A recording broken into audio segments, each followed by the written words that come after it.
ఏడబోయింది 10 తారీఖు అన్నాడు 10 తారీఖు పోయి ఎప్పుడు వస్తాను అది వస్తు లేదు.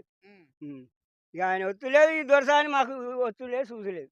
మీ ఎమ్మెల్యేకి ఏం చెప్పదలుచుకుంటున్నావు ఇప్పుడు? ఏమి లేదు ఆయన వచ్చి చూస్తేనే లెక్క, లేకుంటే ఇంత మందు పట్టుకుంటాం ఆయన ముంగనే వచ్చి ఈయన రాసి పెడతాం. ఆయన మందు పట్టుకొని వచ్చి ఆయన ముంగనే వస్తాం, అగ్గిపుల్లకి ఇస్తాం పెడతాం మాకే. కాదా ఇప్పుడు నీళ్ళు ఇడిచిపెట్టినా కూడా ఇది కొస వెళ్ళదు. ఇప్పుడు నెరలు వారింది కొస వెళ్ళదు అంటే మీకు ఇప్పుడు ఏం డిమాండ్ చేస్తున్నారు మొత్తానికి? మాకు కాలువ ఇయ్యాలి, ఈంతన తిని మనం వెళ్తాయి, నష్టపరిహారం చెల్లించాలి. అదే మాట మీ ఎమ్మెల్యేకి ఏమని అడుగుతావు చెప్పు?